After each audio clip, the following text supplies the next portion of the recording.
우리 찾으셨으면 우리 함께 나에게 주시는 말씀을 합독하시겠습니다. 시작. 이 시기에 제자들이 점점 불어났다. 그런데 그리스 말을 하는 유대 사람들이 히브리 말을 하는 유대 사람들에게 불평을 터뜨렸다.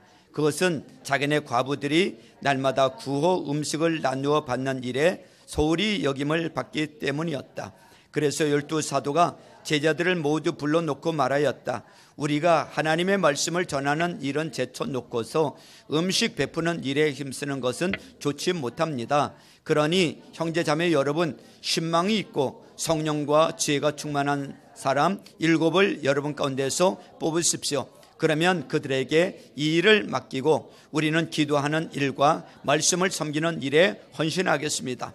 모든 사람이 이 말을 좋게 받아들여서 믿음과 성령이 충만한 사람인 스데반과 빌립과 브로고로와 니간노르와 디몬과 바메나와 안디옥 출신의 이방 사람으로서 유대교에 개종한 사람인 니골라를 뽑아서 사도들 앞에 세웠다. 사도들은 기도하고 그들에게 안수하였다. 하나님의 말씀이 계속 퍼져나가서 예루살렘에 있는 제자들의 수가 부쩍 늘어가고 제사장들 가운데에서도 이 믿음에 순종하는 사람들이 많았다. 아멘. 서로 축복합니다. 하늘복 많이 받으세요. 하늘복 많이 받으세요. 자, 한번 따라서 해보세요. 하나님을 기쁘시게, 사람을 행복하게, 하나님을 기쁘시게, 사람을 행복하게. 자, 부모님이 행복해야 누가 행복해져요? 자녀가 행복해지고요. 내가 행복해야 전도도 하게 되죠. 네. 하나 더, 목사님이 행복해야 성도도 행복해집니다. 여러분, 성장통이라는 이 단어를 아시죠? 성장통. 이것은 어린아이가 자라면서 키가 부쩍 클 때에 무릎 관절이라든가 허벅지 근육이 아픈 것을 묘사하는 단어예요. 그러나 이제는 이 단어가 좀 더 넓은 의미에서 쓰여지고 있어요. 그래서 어떤 단체나 조직이 커짐으로 인해서 갈등이 야기되고 문제가 생길 때 이것을 성장통이라고 이야기를 합니다. 이러한 성장에 따르는 이 갈등은 우리 모두가 다 맛보고 있어요. 교회도 작던 교회가 커질 것 같으면 반드시 갈등을 맛보기 마련이에요. 집에서도 어렸던 자녀가 장성해서 청소년이 되고 커지면서 갈등을 맛봅니다. 사업체도 점점 커지면서 똑같은 갈등을 느끼는 거예요. 이와 같이 성장에 따르는 갈등을 우리가 잘 해소하느냐, 잘 해소하지 않느냐가 우리의 교회 생활과 가정 생활과 또 사업 생활이 성공할 수 있느냐, 안 성공하느냐를 좌우하는 경우가 참 많습니다. 교회에서 생기는 갈등을 잘 해결하지 못해서 교회가 반쪽이 나기도 하고요. 자녀가 성장하면서 생기는 갈등을 잘 해결하지 못해서 부모와 자녀가 원수가 되기도 하고요. 사업이 팽창하면서 생기는 갈등을 잘 해결하지 못해서 사업이 망하든지 계속 영세성 속에 머물러 있기도 합니다. 우리가 사도행전을 통해서 상고하고 있는 이 예루살렘 교회도 급성장한 교회잖아요. 그래서 그 교회에도 갈등이 생겼어요. 근데 오늘 본문 말씀을 보면은 이 교회가 이 갈등을 잘 해결해서 계속 성장했던 교회가 계속 더 지속적으로 성장하는 모습을 보게 됩니다.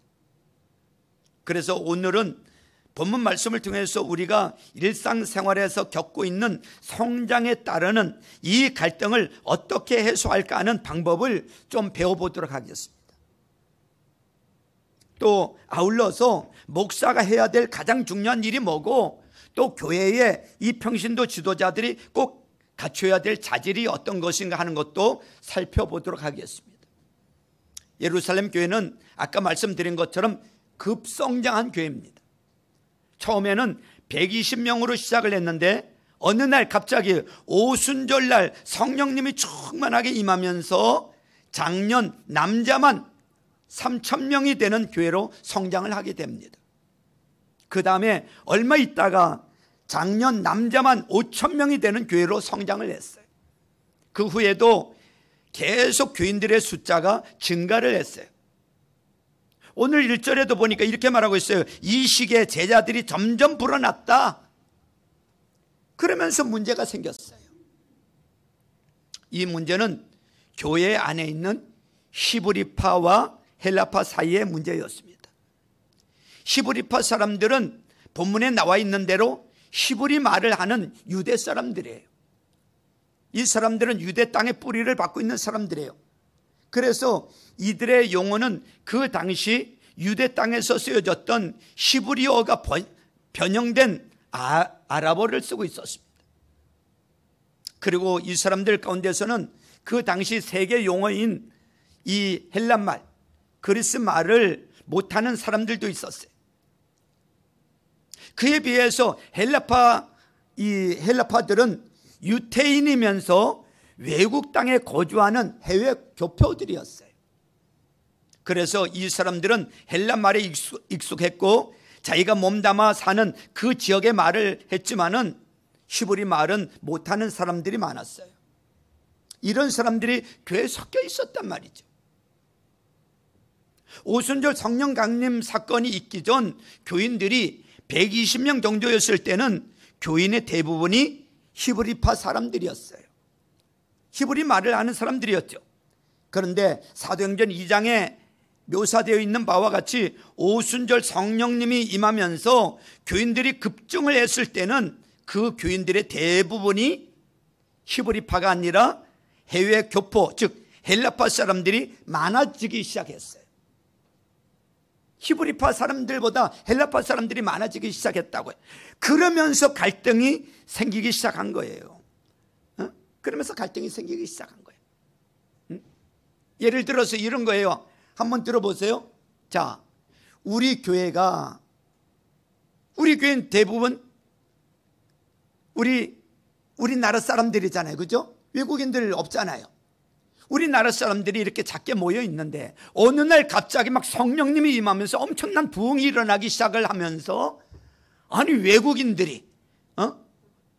근로자들이 막 몰려들기 시작했는데 우리 숫자보다 10배가 그들이 많아졌다면 교회 안에 문제가 생기기 시작할 겁니다. 갈등이 생기기 시작할 거예요.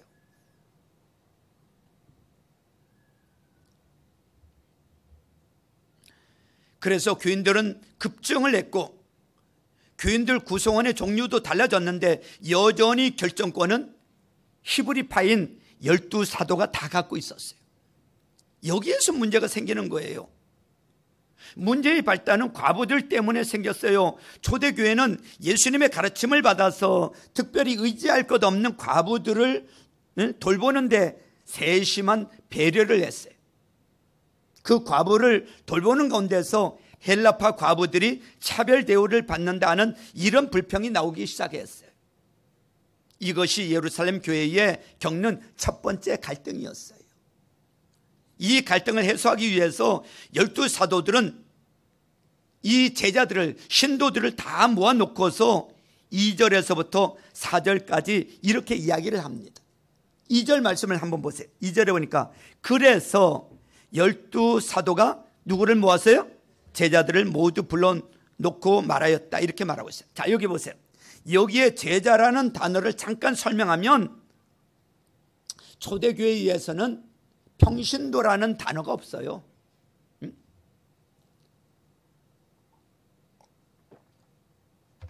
이 평신도라는 단어는 나중에 신학적으로 생긴 용어예요. 그러니까 여기서 이 제자라는 것은 지금으로 말하면 신자들이야, 평신도들이야. 그들을 다 모아놓고 이제 뭐라고 말씀하는가 하면 여기 보세요. 그 다음에 우리가 나오죠. 우리가부터 4절까지 우리 같이 읽도록 하겠습니다. 시작. 우리가 하나님의 말씀을 전하는 일은 제쳐놓고서 음식 베푸는 일에 힘쓰는 것은 좋지 못합니다. 그러니 형제자매 여러분, 신망이 있고 성령과 지혜가 충만한 사람 7을 여러분 가운데서 뽑으십시오. 그러면 그들에게 이 일을 맡기고 우리는 기도하는 일과 말씀을 섬기는 일에 헌신하겠습니다. 자, 우리는 이것을 통해서 사도들이 자기네들이 해야 될 가장 중요한 일이 무엇이라고 생각하냐 하는 것을 알게 됩니다. 사도들은 자기네들이 해야 될 가장 중요한 일은 기도하는 일과 뭐 하는 거예요? 말씀 사역이라고 생각을 했어요. 그래서 저는 목사가 해야 될 가장 중요한 일도 바로 기도와 말씀 사역이라고 생각을 합니다. 제가 이 말씀을 왜 드렸냐 하면 교회 생활에서 목사에 대해서 불만족함을 느낌을 갖고 교회 생활하시는 분들이 간혹 가다 보면 있어요. 그 불만족을 느끼는 이유 중에 하나가 당신네들이 보기에 목사가 할 일을 안 한다고 느끼기 때문에 그러는 거예요. 목사가 생각하기에 목사가 해야 될 중요한 일하고 성도가 생각하기에 목사가 해야 될 중요한 일이라고 생각하는 것하고 차이가 생길 때 거기서 갈등이 생기고 거기서 불만이 생기는 거예요.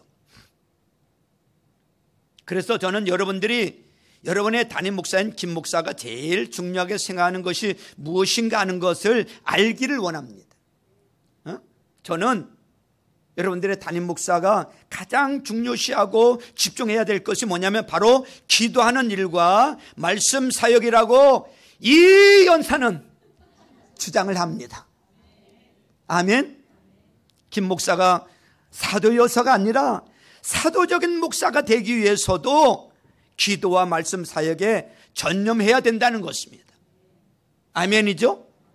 우리 교회가 그냥 교회가 아니라 예루살렘 교회와 같이 살아서 생동하는 능력 있는 교회가 되기 위해서는 목사가 사도적인 목사가 돼야 되고, 사도적인 목사가 되기 위해서는 사도와 마찬가지로 기도하는 일과 말씀 사역을 가장 중요한 것에 놓아야 된다고 저는 생각을 합니다. 그래서 저는 이 두 가지를 제 사역의 가장 중요한 것으로 만들려고 애를 쓰고 있어요. 그동안은 그렇게 하지 못했어요. 기도와 말씀 사역뿐만 아니라 어떤 때는 교회 잡다한 모든 것을 하는 사찰이 되기도 하고 운전기사가 되기도 하고 신방, 상담, 행정 등 모든 것을 하다 보니 기도하는 일과 말씀 사역에 전념하지 못했던 것이 사실이에요. 신약교회를 회복하는 가정교회를 하면서 가정교회 안에는 세 축과 네 기둥이 있어요. 그 네 기둥 가운데 여러분 세 번째 기둥이 뭐냐면 성경적인 사역 분담이에요. 여러분 목사가 다 할 수 없어요. 평신도들과 사역을 분담해서 해야 한다는 것입니다. 그래서 일주일에 19시간 내지 22시간은 기도에 쓰려고 합니다. 기도에 쓰고 있어요. 그리고 15시간 내지 20시간은 말씀 사역에 쓰고 있어요. 그리고 상담이라든가 신방이라든가 교회 행정이라든가 하는 일은 과외 시간에 사용하고 있습니다. 그래서 여러분들도 담임 목사가 기도 안 하고 말씀 사역 안 하면 흉 보셔도 돼요. 아니 목사가 기도를 안 하고 있네, 아니 말씀 사역을 안 하고 있네, 흉 보셔도 돼. 예? 목사가 그거 하는 거거든요. 신방을 좀 못하고 신방 좀 못 오고 그 외의 것이 좀 부족하여도 용서해 주시고 이해해 주시기를 주님의 이름으로 축원합니다. 여러분 그런 사역들을 목자와 또 부서장들이 그런 것들을 분담해서 하고 있기 때문입니다. 담임 목사가 좀 신방을 해줬으면 좋겠다, 와서 좀 상담을 해주고 기도해 줬으면 좋겠다 그러면 목자를 통해서 신청하세요. 그럼 제가 만나러 갑니다. 많은 교회가 신약적인 교회가 되지 못하는 이유는 목사님들이 사도적인 목사가 되기 위해서 기도와 말씀에 집중을 해야 되는데 이것을 하지 못하기 때문이라고 생각을 합니다. 근데 목사가 기도와 말씀 사역에 집중하지 못하는 이유는 교인들이 기도와 말씀보다는 딴 것을 해주기를 원하고 그것을 하지 않았을 때 불평하고 그 다음에 이것 때문에 갈등이 생기기 때문에 목사가 이것을 해주다 보니까 실제로 해야 될 중요한 것을 놓치고, 그러다 보니까 목사도 사도적인 목사가 못 되고 교회도 신약적인 교회가 되지 못하는 것이 아닌가 생각을 하게 됩니다. 그래서 말씀드렸으니까 여러분들 담임 목사가 이미 여러분들 잘해주고 계시지만 기도 사역과 말씀 사역에 집중하도록 이해해 주시고 도와주시기를 부탁을 드립니다. 우리 또 본문을 통해서 교회 평신도 지도자들이 갖춰야 될 자질이 어떤 것인가 하는 것을 좀 발견을 해야 돼요. 우리들이 장로, 안수집사, 권사투표를 하든지 아니면 지도자를 세울 때 어떤 분들은 어떤 기준으로 청거를 해야 되는지 잘 모르는 경우가 있어요. 그래서 어떤 분은 친한 분을 쓰기도 하고, 또 어떤 분은 하도 아는 사람이 없으니까 아는 이름 쓰기도 하고 그럽니다. 그러나 우리 교회 지도자가 되기 위해서는 갖춰야 될 자질이 있어요. 저희 교회 성도님들이 다들 사역자가 되기를 원하기 때문에 여기 나와 있는 지도자로서의 자질은 장로님, 안수집사님, 권사님이나 목자님들이나 이런 지도자에게만 해당되는 것이 아니라 여러분 모두에게 해당된다고 보면 되는 거예요. 나에게도 해당된다고 보면 되는 거예요. 왜요? 우리 모두가 그런 지도자가 돼야 되기 때문에 그런 것입니다. 12사도가 이런 갈등이 생겼을 때 해결하는 방법으로 7사람을 청거를 해서 자기네들은 기도하고 말씀 전하는 데 집중하고, 이분들에게 청거한 그 뽑은 7사람들에게 과부를 돌본다든지 기타 교회 일을 맡기도록 하자고 이야기를 합니다. 그러면서 7사람을 청거하기를 원하는데 그 사람들이 갖춰야 될 자격이 3절에 나옵니다. 그 갖춰야 될 자격이 3절에 나오죠. 뭐예요? 신망이 있고 성령과 지혜가 어떤 사람? 충만한 사람. 성경은 보고 계세요? 자, 다시 보세요. 신망이 있고 성령과 지혜가 어떤 사람? 충만한 사람. 어떤 분들은 이것을 집사가 가져야 될 자질이라고 생각을 하지만은 이거는 집사가 아니라 모든 지도자인 거예요. 왜냐하면 우리가 편하게 이 7사람을 초대교회 7집사 이렇게 얘기를 하지만 지금 역사적으로 아직 집사, 장로라는 공식적인 직책이 생겨지기 전이기 때문에 그래요. 그래서 이 7사람도 우리가 생각하는 집사 일을 훨씬 넘어선 이 7 일꾼들은요, 전도도 하고요, 말씀도 전하고요, 능력도 행하고요, 초대교회 순교자까지 이 사람들에게서 나왔단 말이죠. 그래서 여러분 세번역 성경에 보세요. 여러분들 성경에 보세요. 6장 거기 위에 보세요. 7 일꾼을 뽑다 이렇게 표현이 돼 있어요. 7 집사가 아니고 7 일꾼을 뽑다라고 제목을 잘 붙여놓은 거예요. 우리가 교회의 지도자가 되기 위해서는 여러분 이 3가지를 갖춰야 되는데, 먼저 인격적인 면을 잘 갖춰야 돼요. 먼저 인성이 돼야 된단 말이죠. 인격적인 면. 이것이 뭐냐면 바로 신망이에요. 신망. 신망을 얻어야 된다는 거예요. 그래서 대인관계가 나쁘다든지 그 삶 가운데 사람들의 구설수에 오르는 이런 요소가 있는 분들은 지도자가 되기에 좀 어렵다는 것입니다. 그래서 여러분들이 정말 하나님이 쓰시는 지도자가 되기를 원하면 이 대인관계를 잘 해야 돼요. 가정에서도 부부 관계를 잘하고요, 부모 자식 관계도 잘 되고요, 직장에 가서도 대인관계가 잘 되고, 인격적인 면이 사람이 먼저 돼야 된다는 거예요. 사람이 먼저 돼야 돼. 늘 사람들하고 다투고 분쟁이 있고 그러면 안 된단 말이죠.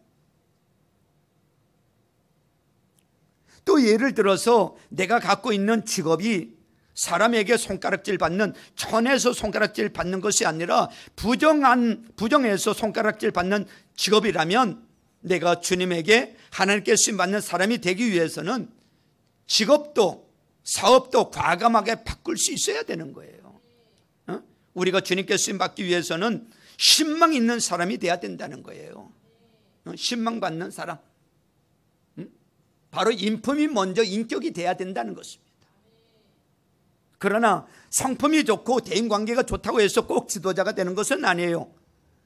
교회 지도자가 되기 위해서는 두 번째 갖춰야 될 것이 뭐냐면 바로 성령 충만이에요. 영적인 면에서 성령 충만해야 된다는 거예요. 어떤 분이 성령 충만한지 안 한지 어떻게 아느냐? 성령 충만한 사람은 좀 얼굴이 환해 보이면 좋겠는데 그런 것도 아니잖아요. 성령의 역사가 그 삶에 나타나는지 안 나타나는지, 정말 이 사람이 성령 충만한 사람인지 아닌지를 어떻게 아느냐 이거야. 성령의 역사는요, 성령의 열매와 성령의 은사로 여러분 두 가지로 나타납니다. 그래서 어떤 사람이 성령 충만한가 안 한가는 쉽게 얘기해서 그분이 예수님 믿고 난 다음에 그 삶과 성격에 변화가 있느냐 없느냐를 보면 알 수 있는 거예요. 진짜 예수 만나고 성령 충만하면 삶이 바뀐다는 거예요. 성격이 바뀐다는 것입니다. 예수 믿기 전에나 예수 믿고 난 후에나 기도 많이 하는 것 같은데, 성령 충만한 것 같은데 여전히 삶이 여전히 옛날과 똑같고, 여전히 끊어야 될 건 못 끊고, 여전히 화를 잘 내고 혈기를 잘 부리고 그런다면 성령 충만하다고 볼 수 없다는 것이죠.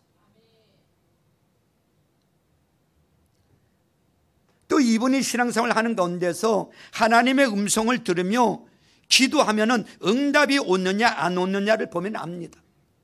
그래서 삶 가운데, 성격 가운데 변화가 이루어지고 하나님의 음성을 들으려고 애를 쓰며 기도 응답 받으면 이분은 성령 충만한 사람이라고 봐도 큰 문제가 없어요. 교회 지도자는 인품도 있고 성격도 좋아야 되고 대인관계가 좋을 뿐만 아니라 한 걸음 더 나가서 성령 충만하다는 것은 뭐냐면 영성이 있어야 된다는 것입니다. 영성이 있는 사람이어야 된다는 것이에요. 그런데 하나님께서 쓰는 지도자는 이 두 가지 외에 더 갖춰야 될 것이 있죠. 인품도 좋고 또 영성이 있고 또 한 가지는 뭐예요? 또 한 가지는 뭐예요? 세 번째는 능력이 있어야 된다는 것입니다. 능력. 이것을 사도는 지혜가 충만하다 이렇게 묘사하고 있어요. 여러분, 지혜라는 것은 우리가 일상생활에 문제가 닥쳤을 때 그것을 해결해내는 능력을, 그 문제를 해결해내는 능력을 바로 지혜라고 하는 거예요. 문제를 해결해내는 능력. 그래서 하나님께서 쓰시는 지도자가 되기 위해서는 능력이 있어야 된다는 거예요. 인품도 좋고 믿음도 좋은데 일을 맡겨놓고 처리할 능력이 없으면 여기에 문제가 있지요. 그래서 우리 성도님들은 훌륭한 지도자가 된다는 것이 뭔가, 하나님께 쓰임받는 일꾼이 된다는 것이 뭔가, 이 세 가지가 있다는 것을 알아서 인간적으로는 신망받는 사람이 되고 영적으로는 성령 충만하고 실제적으로는 그 문제를 해결해낼 수 있는 능력을 배양해서 하나님께 크게 쓰임받는 이런 일꾼들이 다 될 수 있기를 주님의 이름으로 축원합니다. 또 여러분들이 일꾼을 추천하거나 일꾼을 뽑을 때는 이 세 가지를 다 보셔야 돼요. 어떤 분이 아주 성품만 좋아도 이걸로만 안 돼. 어떤 분이 성경을 많이 읽고 기도 많이 하고 성령 충만하다고 해서 이것만 가지고 되는 것도 아니야. 어떤 분이 일만 맡겨놓으면 그냥 야무지게 딱딱 잘 처리한다고 능력이 있다고 해서 이것만으로도 안 돼. 이 세 가지를 100% 다 갖출 수는 없지만 적어도 인간적인 면, 또 영적인 면, 능력 면에서 다 고려해서 부서의 부서장을 뽑고 장로 안수 집사를 추천하고 목자를, 예비 목자를 뽑을 때 고려하셔서 여러분의 담임 목사는 사도적인 목사가 되고 우리 교회 지도자들은 다들 균형을 잘 맞춘 예루살렘 교회 7 일꾼처럼 돼서 참 우리 교회를 예루살렘 교회처럼 살아서 역사하고 생동하는 이런 교회를 만들어 볼 것을 여러분들에게 부탁드리고 또 결심해 봅니다. 아멘이죠? 다시 본문으로 돌아와서 이러한 갈등을 해소하기 위해서 사도가 2절에서부터 4절까지 나오는 해결 방법을 제시했을 때 회중들이 이것을 수용을 했어요. 그리고 회중들이, 성도들이 7명을 뽑아요. 그 뽑은 7명의 이름이 5절에 나오죠. 스데반과 빌립과 블로고로와 니가노르와 디몬과 바메나와 안디옥 출신의 이방 사람으로서 유대교에 개종한 사람인 니골라를 뽑았다 그랬어요. 그 다음에 어떻게 했죠? 6절에 보세요. 사도들 앞에 세웠다. 사도들은 기도하고 그들에게 뭘 했어요? 안수하였다 그랬어요. 안수하였다는 것은 책임을 위임했다는 거예요. 7 일꾼에게 책임을 위임한 거예요. 너희들이 이제 맡아서 이 음식 나누는 것을 굳이 하는 일을 너희가 맡아서 하라고 위임한 거야.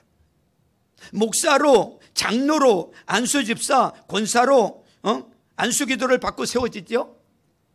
여러분, 책임을 위임받은 거예요.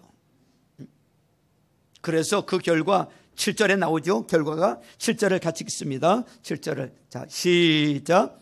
하나님의 말씀이 계속 퍼져나가서 예루살렘에 있는 제자들의 수가 부쩍 늘어가고 제사장들 가운데서도 이 믿음에 순종하는 사람들이 많았다 그랬어요.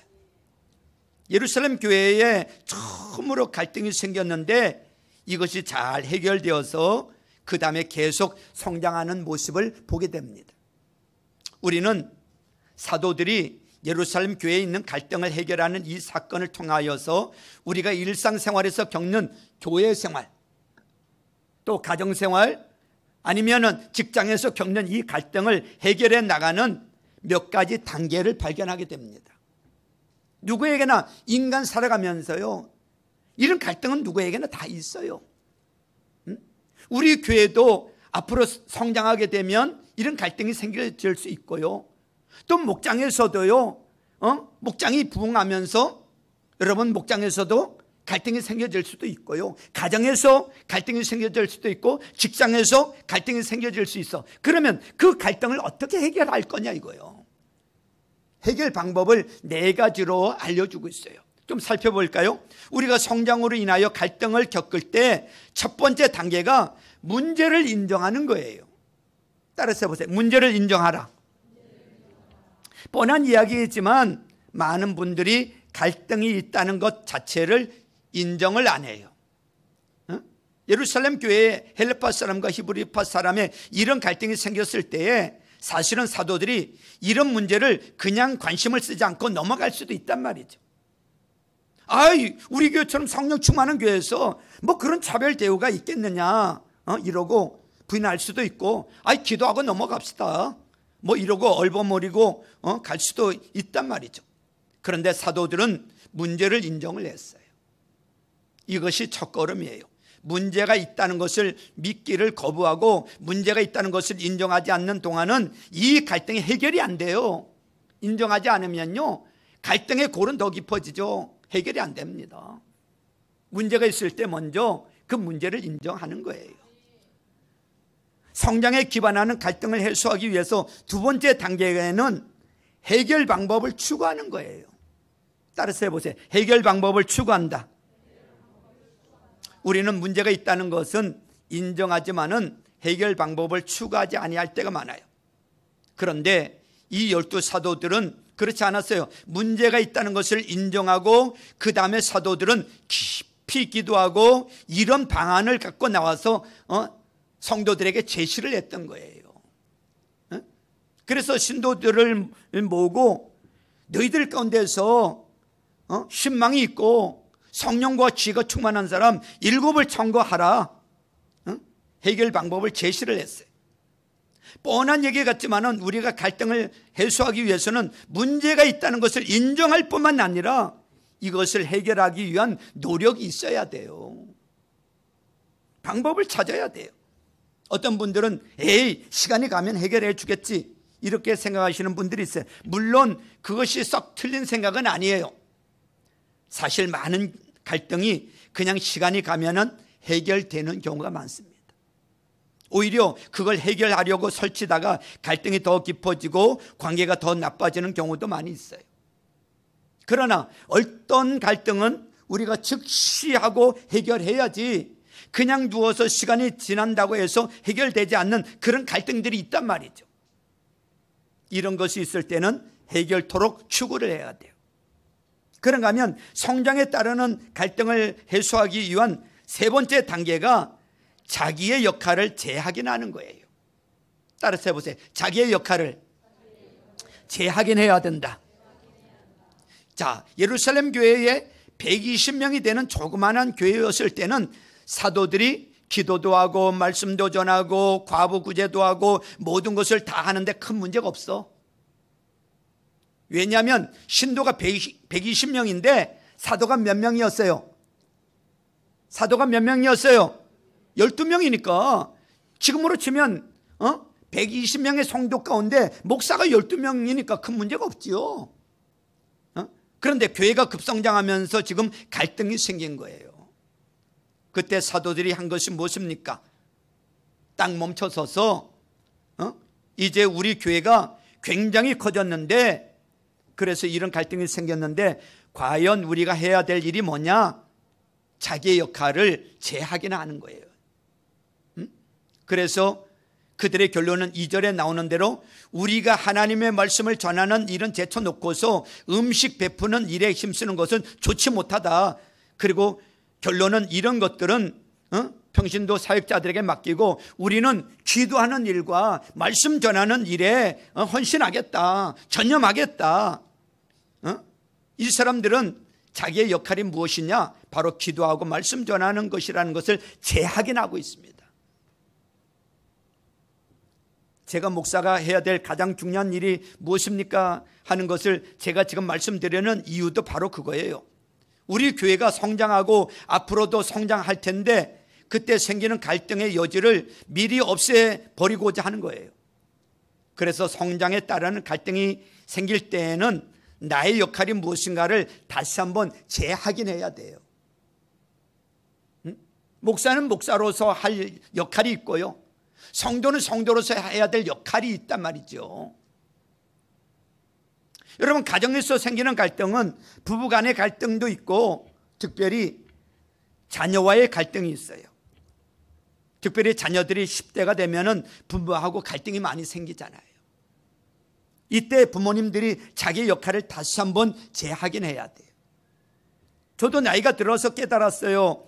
자녀들이 어릴 때는 그들의 삶의 세세한 부분까지 간섭해주고 도와주고 또 인도해줘야 되지만 청소년이 되면은 저는 부모님들은 이제는 카운슬러, 상담원으로서의 역할로 점점 바뀌어야 된다고 저는 생각을 합니다. 이래라 저래라 하는 사람이 아니라 옆에서 조언을 주는 사람인 것입니다. 그러다가 대학교를 들어가서 대학생이 되고 더욱 성장하게 되면은 그 다음에 부모의 역할이 친구가 돼야 된다고 저는 생각을 합니다. 이런 갈등이 생길 때 과연 내 역할이 무엇이냐를 다시 한번 재확인해야 되는데, 어떤 부모님들은 자녀들이 중학생이 되든 고등학생이 되든 대학생이 되고 대학교를 졸업하고 이제는 결혼할 나이가 됐는데도 여전히 어릴 때의 그 자기의 역할, 이거를 강조를 하는 거예요. 그러니까 자녀들이 속 터져 죽는 거예요. 그래서 갈등이 생기고 부딪히고 어떨 때는 자녀와 부모의 관계가 원수 관계가 되지 아니하냐 이겁니다. 그래서 우리는 성장에 따르는 이런 갈등이 생길 때 내 역할이 뭐냐, 내가 해야 될 가장 중요한 것이 뭐냐, 이것을 재확인해야 되는 거예요. 내가 지금 해야 될 역할이 뭐냐. 그래서 성도님들은 교회 생활에서나 또 가정 생활에서나 직장 생활에서 이것이 커지면서 그 모든 역할이 변해야 되는 거예요. 역할이 변해줘야 돼. 그때 자기가 옛 역할을 계속 고집하지 아니하고 내가 이 시점에서 내 역할이 무엇인가를 정확하게 재확인할 때 갈등을 해소할 수 있는 성도님들이 될 수 있는 거예요. 그런 은혜가 있기를 주님의 이름으로 축원합니다. 성장에 수반하는 갈등을 해결하기 위한 네 번째 단계는 결정권을 이양하는 거예요. 따라서 해보세요. 결정권 이양. 예. 사도들은 성도들에게 음식을 베푸는 일을 해줄 7사람을 청거하라고 했어요. 사도들은 자기들의 역할을 재확인하고 그 다음에 지도자가 갖춰야 될 자질을 이야기하고 그 다음에 결정은 성도들에게 맡겼어요. 결정은 성도들에게 맡겼다고. 성도들 보고 뽑으라 그랬어요. 사도가 뽑은 게 아니고 제자인 성도들이 뽑았다는 데 특색이 있어요. 그래서 성도들이 7사람을 뽑았는데 7사람의 이름이 5절에 쭉 나오잖아요.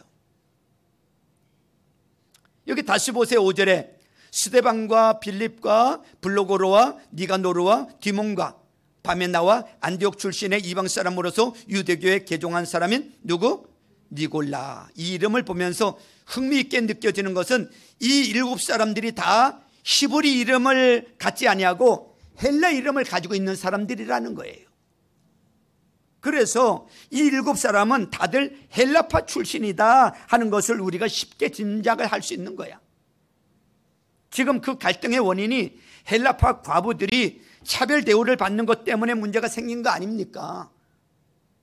그러니까 헬라파 사람들 가운데서 일곱 지도자가 나와서 이 사람들이 음식 분배하는 일을 맡았으니까 그 다음부터는 공평해졌을 것이고 그 다음에는 불평이 사라졌을 것이고 이에 따라서 갈등이 해소되고 그 다음 교회가 계속 성장할 수 있는데 문제가 되지 않았다는 것입니다.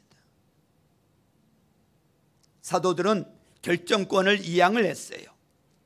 아마 예루살렘 교회가 겪는 이 첫 번 갈등을 해결한 가장 핵심적인 요소가 저는 설교를 준비하면서 결정권의 이양이 아닌가 저는 그렇게 생각합니다.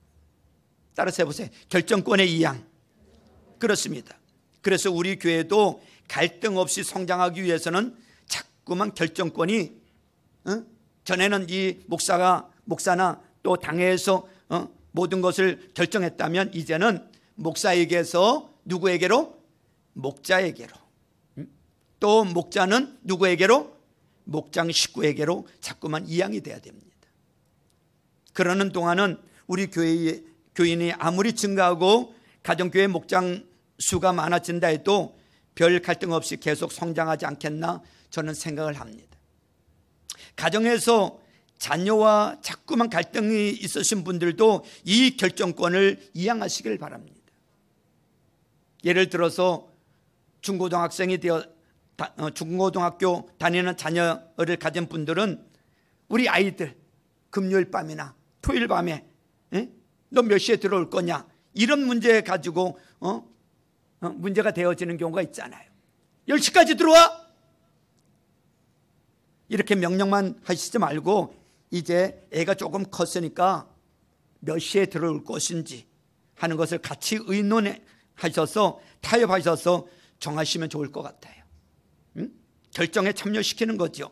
그것이 바로 결정권을 조금 이양하는 겁니다.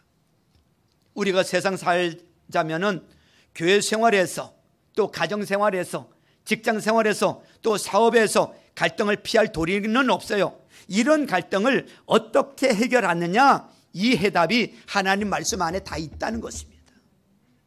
여러분들 다음에 성장으로 인해서 느끼는 갈등이 있을 때는 사도들이 갈등을 해소하는 이 방법을 다시 상기하시고 그대로 쫓아서 모든 갈등을 깨끗이 해결하시고 계속 성장하시는 축복을 맛보는 우리 성도님들 다 될 수 있기를 주님의 이름으로 축원합니다. 축원합니다. 자, 이 시간에 이제 찬양을 하기 전에 자, 두 분씩 짝을